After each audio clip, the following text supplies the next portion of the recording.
So another question is how do I know whether or not they're termites or ants? Termites are not difficult to identify, they're just easy to confuse with ants. They're very similar in shape and size, especially when during the beginning of the spring and summer. It's very common to see termite and ant swarmers. They typically come in after big rains. You'll see them flying about your structures in the yard. They do look very similar. They're going to be dark in color typically. So part of the identification process for termites versus ants, something that our specialists do look for is the antenna, where the termite swarmers have a straight antenna. Ants will have a curved antenna or had an elbowed antenna, so much like this, and the termites will look more like this. So that's one thing that we're going to look for. The wing size as well as the spacing. So where termite swarmers, they have 4 wings of equal length, ants will have 4 wings, 2 long, 2 short. So those unequal sizes are a key factor in identifying whether or not they're ants versus termites, as well as ants have a very pinched waist. They have 3 distinct portions: the head, the thorax, and the abdomen.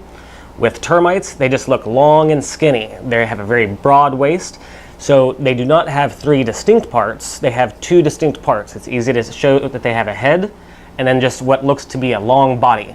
So we look for those 3 things when identifying termites. And then it comes down to the type of termite. So is it a drywood, formosan, or subterranean?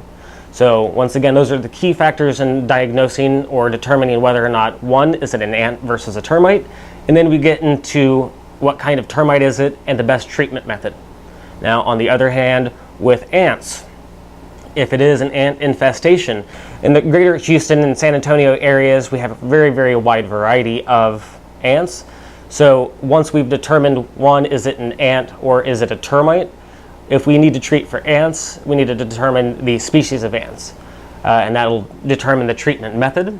So there are certain chemicals that you might use for one ant, but it's a big no-no to use on another ant. It can cause or compound the issue, could cause a bigger issue than what you previously had.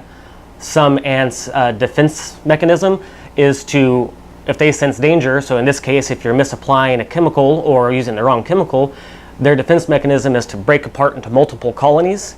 And the last thing you need is to have multiple colonies in your house where you previously had one. So it's very important to, one, know what the ant species is, and two, the proper chemical to apply. It's in this age of do-it-yourself pest control, it's very easy for anyone to get online, take a look at the latest blog, or get advice from somebody where it may have worked for them, but there are hundreds and hundreds of chemicals out there. There are hundreds of ant species out there, and it's very easy to go to the super mega store, the big chains, and you just get what was on the shelf. While it could be labeled for that type of ant that you have, do you know for a fact that it's the type of ant that's on that label? So do-it-yourself pest control is a slippery slope. You're going to want to determine, is it a fire ant? Are they mounding? So native versus red imported fire ants, they have very distinct type of mounds.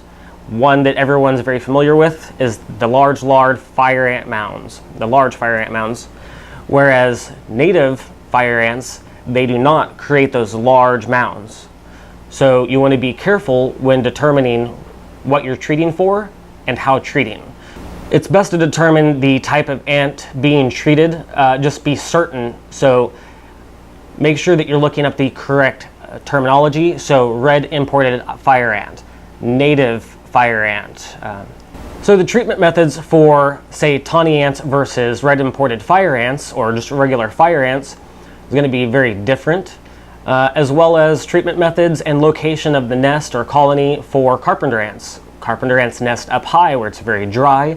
They don't like excessively moist areas.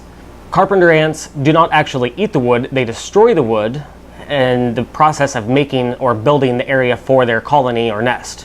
Whereas, say, termites, they actually do destroy the wood or the structure by ingesting it, by eating it.